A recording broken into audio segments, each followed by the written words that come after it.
바울이 유대인들을 향해 동족을 향한 말씀이 이제 12장까지 1장까지 계속되는데 10장의 마지막 부분이에요. 지난주와 좀 이어서 유대인들을 보면 너무 안타까운 거예요. 자기 친척 동족이지만 너무 하나님을, 예수님을 몰라요. 구원의 길이 없어요. 멸망의 길로 달려가고 있어요. 그러니까 너무 안타까워서 10장, 9장, 10장, 11장 사랑하는 사람들을 위해서 바울이 로마서를 쓰고 있습니다. 오늘 보니까 저들에게는 아직 기회가 있다는 거예요. 예수님 믿을 기회가 있다는 거예요. 살아있으면 기회가 있는 거 아닙니까? 죽으면 기회가 없어요. 믿을 수 있는 기회가 없어요. 죽으면 성장할 기회도 없어요. 아이, 목사님 믿을 기회, 나 예수님 믿는데요. 우리는 한 단계 더 나가서 믿는 데서 더 성장하는 걸로 나아가야 되잖아요. 살아있다는 것은 성장할 기회가 있는 거고요, 살아있다는 것은 주님을 더 깊이 만날 기회가 있다는 거예요. 그래서 바울이 자기 동족 유대인들을 향하여 안타까운 마음을 가지고 아직 주님을 믿고 구원받을 기회가 있다, 그러니까 기회가 있다고 오늘 선포하고 있어요. 자, 기회가 있는 그들에게 오늘 말씀을 봅니다. 17절 함께 읽습니다. 그러므로 믿음은 들음에서 나며 들음은 그리스도의 말씀으로 말미암았느니라. 아직 기회가 있으니까 주님, 저들도 주님의 말씀을 듣게 하옵소서. 보세요, 사도 바울도 유대인이었고 그도 교회를 핍박하는 자였습니다. 그도 다메섹으로 예수님 믿는 사람들을 잡으려고 유대인 내 유대인으로 혈기 등등해서 가고 있었습니다. 그런데 거기에서 다메섹 길거리에서 주님의 말씀을 들은 거예요. 그냥 세상의 소리가 아니고요, 주님의 음성을 들었어요. 그리스도의 말씀, 바울아 어찌하여 내가 나를 핍박하느냐. 주님의 말씀 바울의 귀에 생생하게 들려오고 해같이 빛난 빛이 그에게 임하고 주님의 말씀을 들으니까 꼬꾸라지고 주님을 배반하고 주님을 공격하던 그가 변하여 전도자가 되었습니다. 어디서부터 시작해요? 주님의 말씀을 들은 데서부터 시작돼요. 믿음은 들음으로부터 나오는데 그 들음이 세상적 정보와 세상에 있는 유익한 것 많이 있지만 그게 아니라 그리스도의 말씀, 주님의 말씀을 들을 때 믿음의 역사가 일어나고 구원의 역사가 일어나는 겁니다. 바울이 안타까운 거예요. 자기도 교회를 공격하고 주님을 핍박했던 사람인데 주님의 말씀을 듣자 인생이 바뀌고 변했잖아요. 오늘 함께 예배하는 저와 여러분, 또 1층에서 영상으로 듣는 여러분, 그리스도의 말씀이 여러분의 귀에 들려지는 역사가 있기를 축복합니다. 기회가 있을 때 바로 지금 주님의 음성, 주님의 지도, 주님의 말씀이 들려지면 인생이 변하고요, 목표가 변해지는 거죠. 한 절 더 볼까요? 18절도 이렇게 말해요. 함께 읽습니다. 내가 말하노니 그들이 듣지 아니하였느냐? 그렇지 아니하니 그 소리가 온 땅에 퍼졌고 그 말씀이 땅 끝까지 이르렀도다 하였느니라. 선지자가 그렇게 목이 쉬도록 소리를 지르며 하나님을 믿고 여호와를 믿고 예수님을 믿으라고 해도 안 들려요. 듣기는 듣는데 안 들려요. 영의 귀가 열리지 않으면 아무리 목사님이, 전도자들이, 주변 사람들이 말해서 안 들리고, 듣기는 들었는데 그게 아무런 영향력을 끼치지 못해요. 사람은요, 듣고 싶은 소리만 들으려고 해요.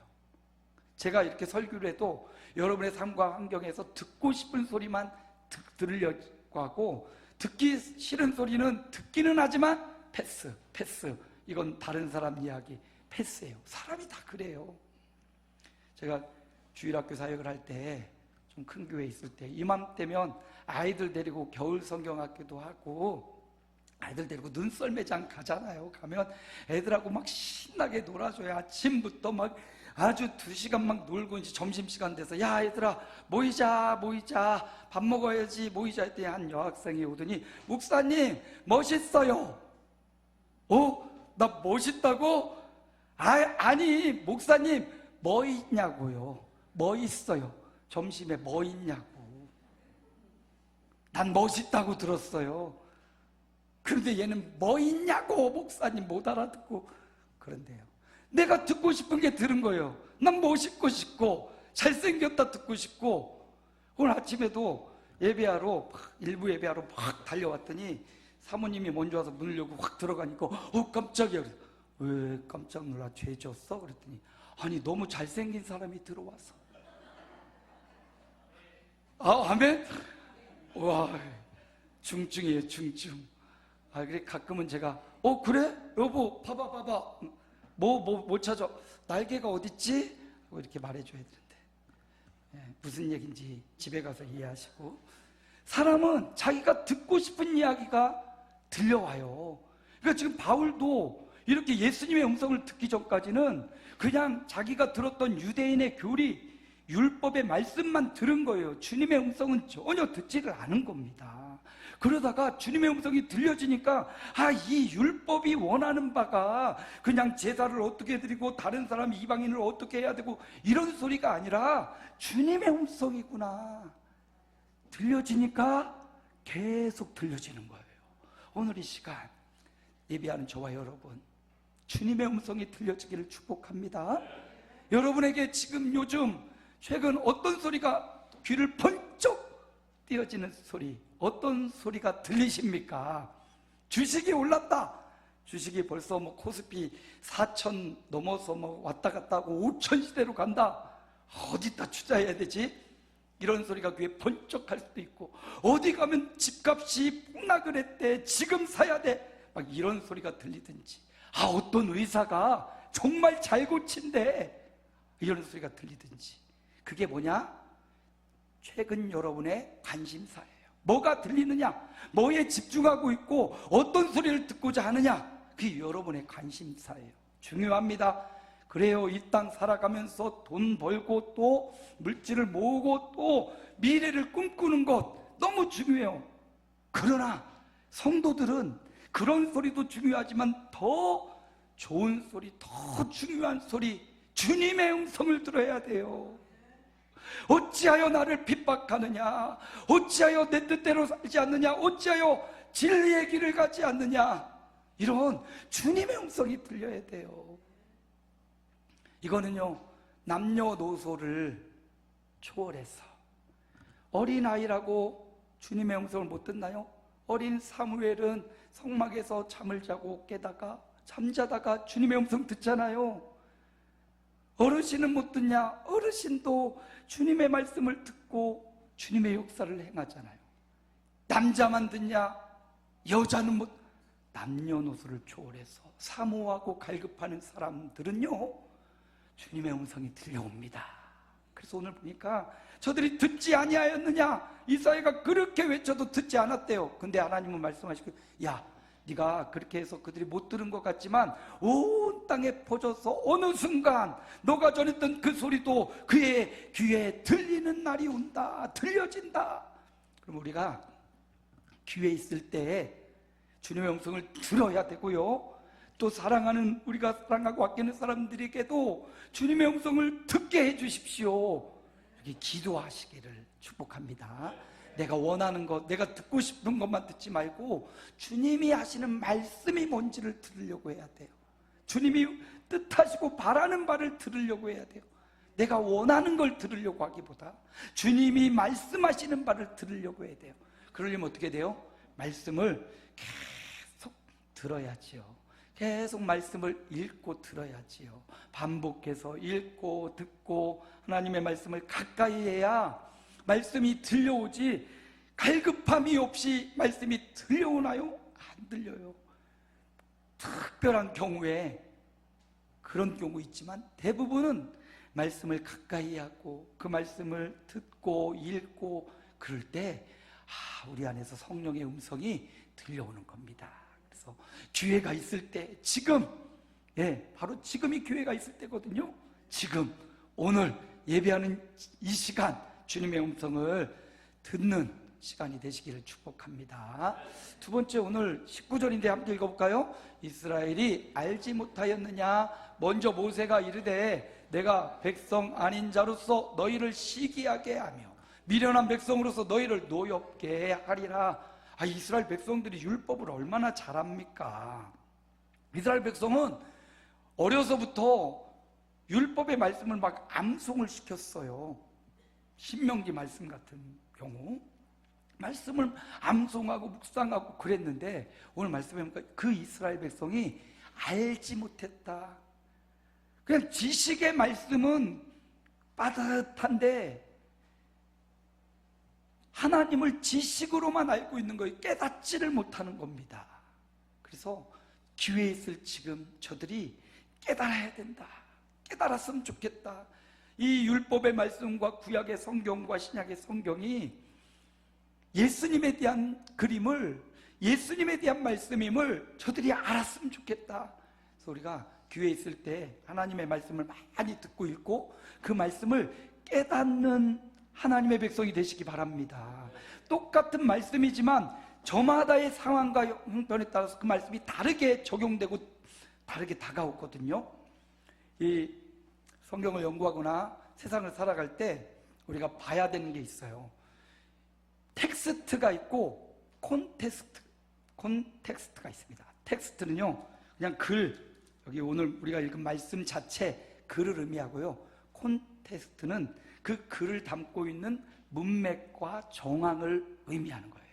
성경을 볼 때도 텍스트 자체로 오늘 이사야가 이렇게 말했는데 저들이 알지 못했구나, 이렇게 이제 끝나지 말고 배경을 보면 이사야 선지자가 얼마나 목이 타도록 저들의 구원을 위해서 오래도록 오랜 기간 복음을 전하고 부르짖었는데 저들이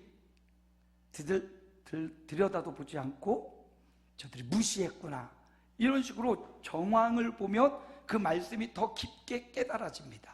예를 들어 보자면, 엄마가 아들한테, 학생인 아들한테 공부 좀 해라 이렇게 말하면 그 텍스트만 보면 엄마가 아들의 미래를 위해서 공부 좀 해라 이렇게 말하는 거구나, 이렇게 이해할 수 있죠. 그런데 만약에 지금이 상황과 여건을 12시, 밤 12시였어요. 밤 12시에 아들아 공부 좀 해 이렇게 말하는 상황이라면, 똑같은 아들아 공부 좀 해라 이 이야기가 낮에 하는 이야기가 밤중에 듣게 하는 얘기 완전히 다르잖아요. 이런 엄마는 12시면 잠자야 되는데 애를 학대하나? 이렇게 들릴 수 있잖아요. 그러니까 텍스트와 콘텍스트가 중요해요. 우리는 텍스트만 봐서는 말씀을 깨닫기가 어려워요. 콘텍스트, 정황과 문맥을 봐야 돼요. 제가 오늘 말씀을 할 때도 바울이 로마서의 말씀을 기록할 때 자기 동족들을 얼마나 사랑하는 마음이 있었겠냐고. 근데 그들은 예수님을 안 믿어. 혹은 자기가 가서 이방 사람들에게 막 전하는데 그들은 예수를 믿고 천국을 가. 근데 유대인들, 자기 동족은 아무리 말해도 복음을 받아들이지 않고 오히려 대적하고 공격해. 그들을 향한 바울의 마음이 얼마나 안타깝겠어요. 저들이 기회가 있을 때 예수 믿으면 좋겠는데, 이런 배경을 알고 본문을 보면 바울이 이렇게 안타까웠구나, 이걸 알 수 있는 거죠. 또 한 예로, 오늘 날씨가 좀 풀렸죠. 근데 만약에 춥다고 하면 오늘 날씨가 춥네요, 이런 문장이 하나 있어요. 텍스트, 오늘 날씨가 춥네요 라는 문장이 있어요. 이거를 상황을 보고 콘텍스트를 보면 어떤 기상캐스터가 저 밖에 나가서 지금 기상 예보를 하는 거예요. 국민 여러분, 오늘 날씨가 춥습니다 이렇게 말하면 오늘 날씨가 춥다라는 정보를 알려주는 그런 문장이 되는 겁니다. 그런데 오늘 날씨가 춥다가 문이 열려있는 한 집에서 남편과 아내가 대화를 하는 거예요. 여보, 오늘 날씨가 춥네 이렇게 말하면 남편은 어떻게 돼요? 그래 추워, 이게 아니라 창문이 열렸으니까 아내의 의도는 뭡니까? 문 좀 닫아 여보, 이거 아니에요. 근데 남자들은 사실만 보고 그걸 못 알아. 그래 춥다, 야 어떡하면 좋니? 이러고 있으면 아내한테 한마디 듣는 거죠. 콘텍스트를 알아야, 문맥과 정황을 알아야 말씀도 깊이 하고 인생도 지혜롭게 살아갈 수 있어요. 사랑하는 연인 사이 이렇게 있는데, 연인 사이 자기야 오늘 춥다. 그래 춥네, 우리 어디 갈까? 이렇게 말해. 춥네. 그럼 뭘 원하는 거예요? 옷을 벗어서 이렇게 덮어주든지 한번 이렇게 꼭 안아주든지 이걸 하길 원하는 거 아니에요. 근데 그렇게 더럽게 춥네 이렇게 말하면 또 혼나는 거죠. 삶의 지혜도 텍스트와 콘텍스트를 잘 봐요. 사실과 그 배경을 잘 알아야 이해력이 좋고 남편과 아내로부터 사랑을 받을 수 있습니다. 마찬가지로 성경도요, 하나님의 말씀도 텍스트로만 보지 말고 그 텍스트의 좌우 앞뒤 문맥을 보고 상황을 볼 때 그 말씀이 더 깊게 깨달아지고 알게 되는 겁니다.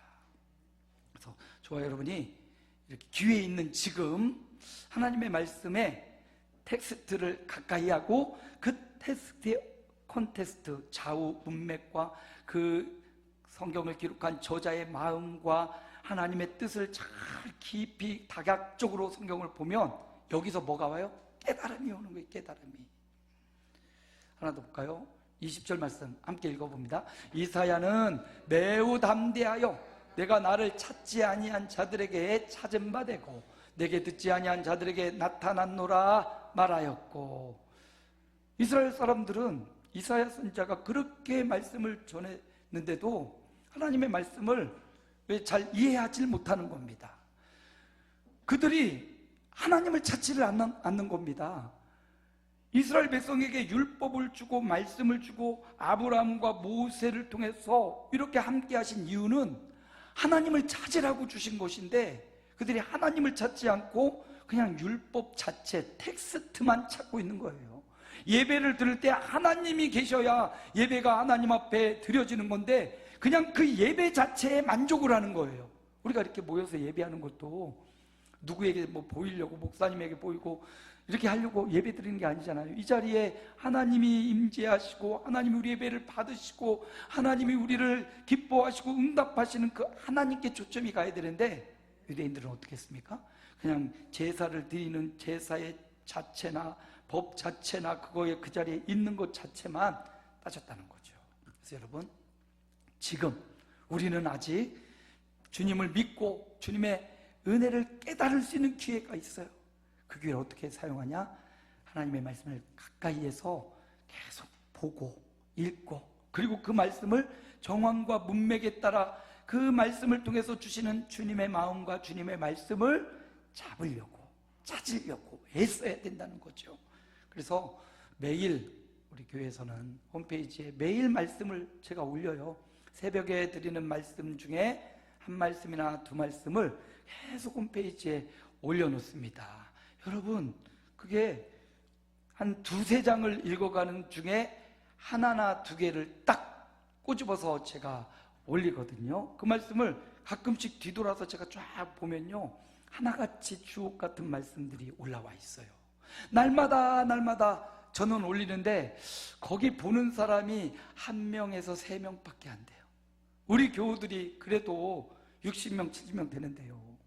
그거 홈페이지 만들어가지고 그냥 운영 안 하는 교회도 많은데 날마다 어찌할꼬 묵상 날마다 올리고 있어요. 날마다 새벽에 와서 읽은 본문 중에 한 절, 두 절 귀한 말씀, 좋은 말씀, 우리 성도들이 은혜 받을 말씀들을 올리고 있어요. 그 말씀을 활용하시기 바랍니다. 물론 다른 교회, 다른 유튜브 채널도 말씀들이 많이 올라와요. 근데 우리 가족 같은 우리 공동체에 올려온 하나님의 말씀 있잖아요. 그리고 그 말씀을 계속 보다 보면 목사님이 요즘 새벽에 어디 말씀들을 읽고 있구나, 흐름을 같이 갈 수가 있어요. 그러니까 여러분, 홈페이지 어떻게 들어가나요? 여기 우리 주보에 QR코드 탁 하면 링크가 딱 누르면 홈페이지로 이동해요. 그럼 거기 가면 거기에 뭐 우리 교회 소개도 있고 주일 말씀도 있고 거기 어찌할꼬, 이게 바로 매일 묵상이에요. 어찌할꼬. 거기에 날마다 말씀이 올라오고 있어요. 그 말씀 1명, 2명 보기 너무 아깝고요. 물론 성경을 여러분이 집에서 이렇게 봐도 돼요.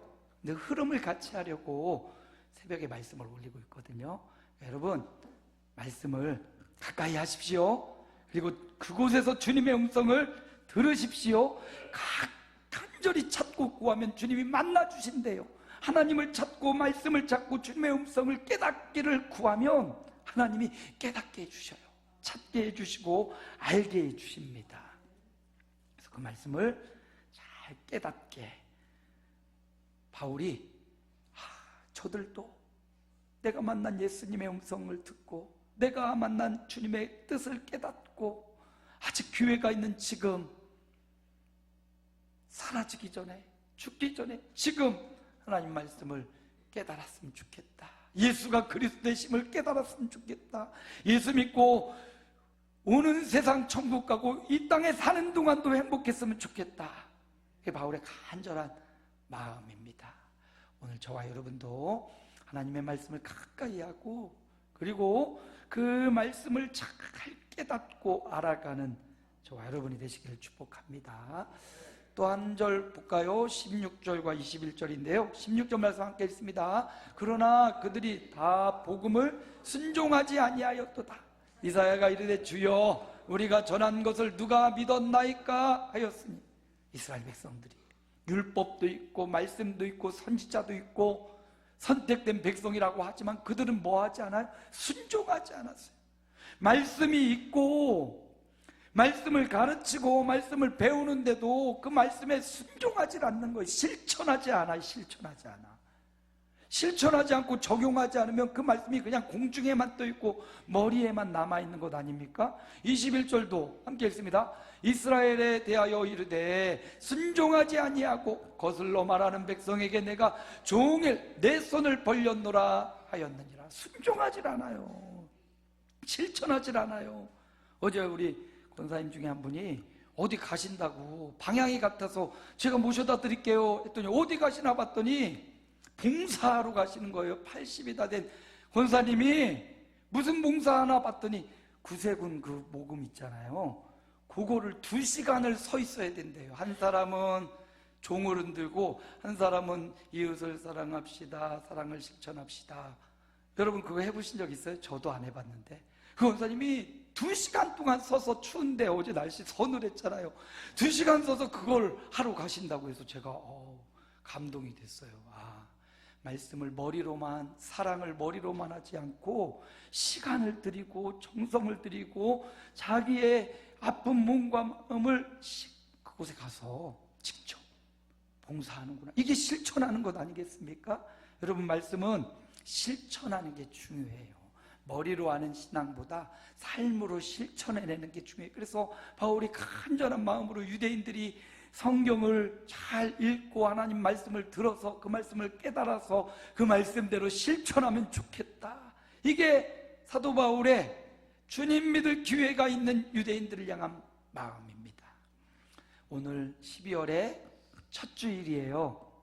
우리 교회는 11월 매달 첫날 월삭인데 우리는 첫 주일을 지킵니다. 월삭 예배가 아니라 첫 주일 예배로 월삭 예배를 드리지요. 요번 올해 2025년 오직 예수라는 타이틀을 걸고요. 이 12번의 설교를 이 오직 예수에 맞춰서 제가 새벽 예배, 특별 새벽 예배 때 설교를 하고 우리 교회 방향성을 그걸로 잡고 갔거든요. 우리 교회 주보에도 보면 2025년 표 뭐라고 써 있습니까? 오직 예수. 그 오직 예수를 월삭 때 그때 제가 설교를 하는데 오늘이 이제 12번째 마지막 월삭 예배였어요. 베드로후서 3장 18절 말씀이었는데요. 베드로가 뭐라고 말하냐면 우리 주, 우리 구주 예수 그리스도를 아는 지식에서 자라가라. 베드로후서, 베드로 누굽니까? 그냥 텍스트만 보면 예수님, 우리 구주 예수님을 알아가야겠네 이렇게 끝나요. 물론 이렇게만 끝나도 굉장히 은혜로운데 베드로가 누군지를 알고 지금 상황이 어떤지를 알면 이 말씀이 얼마나 우리를 향하여 간절한 소망이 있는 말씀인지를 알 수 있죠. 베드로는 예수님의 수제자였고 어부였지요. 예수님의 12명의 제자들 중에 잘 나가는 학벌과 재산도 있는 사람도 있고 유명한 사람도 있는데 베드로는 그냥 어부였어요. 그런데 그가 예수님이 나를 따라오느라 내가 너를 사람 낚는 어부가 되게 하리라 배를 버려두고 주님을 따랐어요. 어떻게 보면 12명 중에서도 조금 열악하고 가방끈도 짧을 것 같고 그랬던 그가 베드로 전후서를 헬라어로 다 썼거든요. 그래서 학자들은 베드로가 안 썼을 것 같아 이러는데 베드로가 썼어요. 그 베드로가 남들보다 학력도 남들보다 배움도 물질도 부족했던 그가 얼마나 주님 앞에 간절했는지 주님만 가는 곳마다 따라다녀. 그러니까 예수님이 베드로, 야고보, 요한은 늘 데리고 다녀요. 그냥 데리고 다녔다고도 볼 수 있지만 베드로, 야고보, 요한 다 어부들이잖아요. 이들이 얼마나 갈급했으면 다른 사람들보다 더 갈급하니까 주님 가까이 가 있으니까 아이고 그래 너희들 따라와, 그래 너희는 더 배워야 되겠지 하고 그들을 데리고 다녔던 거예요. 베드로가 그렇게 주님 가장 가까이서 주님의 육성을 듣고요, 주님의 침 튀기는 말씀도 베드로는 들었을 거예요. 그래서 베드로를 예수님도 가장 뛰어난 제자로 그를 인정하고 데리고 다니시잖아요. 그리고 주님이 십자가에 죽으시고 부활하시고 베드로는 성령 충만 받고 베드로는 가는 곳마다 이제 복음을 전하는 거죠. 그리고 여러 가지 환난도 겪고 고난도 겪고요. 베드로 전서는 핍박받는 그리스도인을 향하여 썼고요. 베드로후서는 이제 로마에 가서 마지막 순교할 때, 순교의 직전에 썼는데 이단과 여러 사상들을 조심하고 경계하고 복음 위에 굳게 서라, 이런 메시지가 베드로후서에 담겨 있어요. 그러니까 이제 로마에 가서 순교가 눈앞인 베드로가 우리 믿음의 후배들에게 꼭 해주고 싶은 말을 베드로후서 마지막에 딱 기록해 놓은 게 베드로후서 3장 18절. 우리 주 오직 예수여서 제가 오직 우리 주 구주 예수 그리스도를 아는 지식에서 자라가라. 예, 예수 믿는 또 지금 믿고 있는 저와 여러분 아직 기회가 있습니다. 뭐예요? 육체적 성장은 이미 멈춘 사람이 많지요. 그러나 우리 정신적 성장은 계속되고 있고요, 우리 영적인 성장 또한 계속되고 있습니다. 베드로는 믿음의 후배들인 저와 여러분에게 그리스도를 아는 지식에서, 그리스도를 경험하고 깨닫는 이 지식에서 더 자라가야 된다고. 주님 부르실 그날까지요, 그리스도를 아는 지식에서 자라가는 여러분의 직장과 사업장과 재물과 건강도 더 자라가시길 바랍니다. 그러나 베드로는 간절히 원하기를, 순교의 잔을 마시기 전 베드로는 그리스도를 아는 지식, 그 안에는 모든 보화와 보석이 감추어져 있다고 하는 바로 그리스도 예수, 그 그리스도 예수를 아는 지식에서 자라가라고. 그냥 세월 지난다고 자라는 것 아니에요. 이 부분은 하나님의 말씀을 간절히 갈급하여 듣고자 하고 찾고 그 말씀을 깨닫고 그 말씀을 실천하는 자가 그리스도 안에서 자라가는 겁니다. 성장이 나오는 거예요. 이런 말이 있더라고요. 오늘 영어를 써서 죄송합니다. The future starts today. 이 문구가 써 있는 곳이 우리 교회에 있어요. 찾아보세요. 제일 먼저 찾아서 저에게 말해주면 상을 하나 드리겠습니다. The future starts today. 해석해보면 미래는 지금부터 시작된다. 우리가 꿈꾸는 미래는 먼 훗날에 있는 게 아니라 그 미래는 지금 시작된다고요. 바로 지금이 미래, 우리가 꿈꾸고 바라는 그 미래가 있다면 지금 시작되는 거예요. 먼 훗날 시작되는 게 아닙니다. 여러분의 미래는 언제 시작됩니까? 바로 지금 시작되는 거예요. 주님의 말씀을 더 커서, 더 좋아지면 듣고 찾고 깨달으려고 실천하려고 미루지 말고, 그 미래는 지금부터 시작되니까 지금 하나님의 말씀을, 주님의 음성을 들으려고 간절히 주님을 찾으십시오. 그리고 주님의 말씀을 깨닫게 해달라고 테스트에서, 수준에서 컨테스트로 맥락과 환경을 통해서 주님의 말씀을 깨닫게 해달라고 구하십시오. 그리고 그 말씀을 실천하기를 그냥 머리에만 갖고 있지 말고 실천하기를 내일로 미루지 말고 지금부터 미래가 시작되니까 지금부터 그 말씀을 실천하기로 다짐하고 결단하시는 The future starts today, not tomorrow. 이어지는 문장 그래요. 내일이 아니라 지금부터 시작된다. 그래서 지금 땀 흘리고 지금 미래를 위해 투자하고 지금 말씀을 듣지 않으면 내일은 없다는 거예요. 그런 미래는 오지 않는다는 거예요. 나이가 연세가 지긋해도 남녀노소를 불구하고 바로 지금이 미래를 위한 출발선상이라는 사실을 깨닫고, 오늘 사도 바울이 주님 믿을 기회가 있는 유대인들을 향한 이 간절한 마음 우리가 받아서 지금 하나님의 말씀을 듣고 깨닫고 실천하기로 결단하시기를 축복합니다. 자, 그래서 오늘의 결론을 이렇게 내봤어요. 믿음의 기회를 놓치지 말고, 주님 믿는 믿음의 기회, 상속의 기회를 놓치지 말고, 첫째, 함께 읽습니다. 뭐 하자고요? 말씀을 읽고 듣자. 두 번째 뭐 하자고요? 말씀을 찾고 깨닫자. 마지막 세 번째 뭐 하자고요? 말씀을 순종하고 실천하자. 언제? 바로 지금부터.